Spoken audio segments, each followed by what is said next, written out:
Hello everyone, फेरि पनि स्वागत छ हजुरहरूलाई मेरो यो सानो छोटो मिठो मिनी ब्लगलाई। हामीहरू चाहिँ पहाड जाँदाखेरिको यो भिडियोहरू प्रस्तुत गर्ने क्रममै छौँ। त्यस क्रममा चाहिँ उहाँ चाहिँ मेरो भतिजो पर्नुहुन्छ है। उहाँले चाहिँ कहाँ के हो, कसरी के पूजा गरिन्छ भन्ने बारे भन्दै हुनुहुन्छ। एकछिन सुनौँ है त। त्यहाँ नचाएर देउडा खेलेर अनि यहाँ राख्थ्यो कि यो ठाउँमा सेलाउँथ्यो। यो ठाउँमा सेलाउने ए यो ठाउँमा दौमा है कहिले हो त्यो। यो चाहिँ के बनायो यहाँ यो घट्ट ए घट्ट मिल तराईको मिल यहाँको घट्ट ल खै साइनबाट आउनु भयो नि क्या उताबाट हने गाड आयो हने गाड यताबाट दुमिल्ली गाड कस्तो राम्रो सानबाजी जानु यस्तो बाटो छ। यो त अझै केही पनि होइन, यो त सामान्य बाटो हो है। धेरै माथि पुग्नु छ हामीलाई। हेर्नु, आफ्नो कुल पूजा गर्न के गर्नु, देवी देवताको मन्दिर पूजा गर्न जान दुःख गर्नुपर्छ।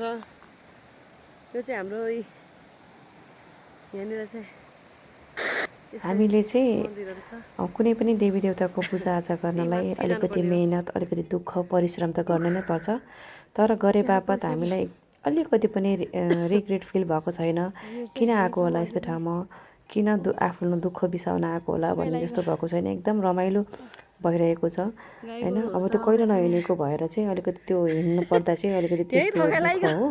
नत्र त यति आनन्द फिल भएको छ, यति पिसफुल भएको छ है। वातावरण यति राम्रो, हरियाली, यो स्वच्छ हावा लिन पाउँदा आनन्द महसुस भइरहेको छ। बाटोबाट आयौँ। हाम्रो चाहिँ यो देवीको भण्डार भन्छन् है, यो ठाउँमा छौँ। यस्तो छ।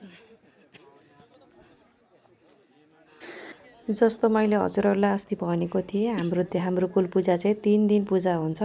त्यसमध्येमा हाम्रो केदार पूजा हाम्रो पहिलो दिन पूजा हुन्छ। त्यस पूजामा हामी लेडिजहरू कोही पनि जाँदैनौँ।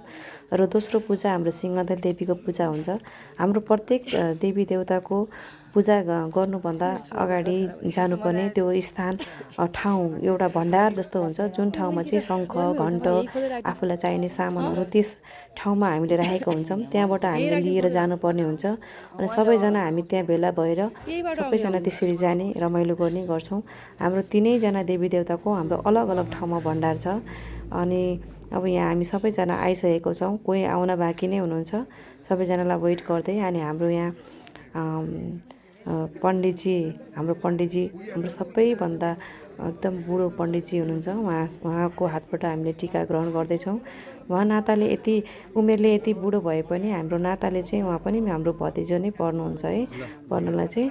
तर हामी टिका लगाएर अब यहाँबाट चाहिँ हामीले यसरी हामी मेन मन्दिर सिंहदल देवीको मन्दिरतिर हामी प्रस्थान गर्नेछौँ।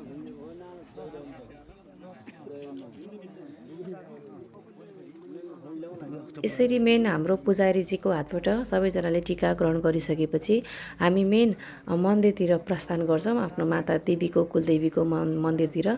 अब यही हिँड्ने क्रममा चाहिँ मेरो सानो छोराको स्किन त्यो गाला चाहिँ हेर्नु न कस्तो रातो भएको छ है। चिसोले हो कि गर्मीले हो थाहा भएन।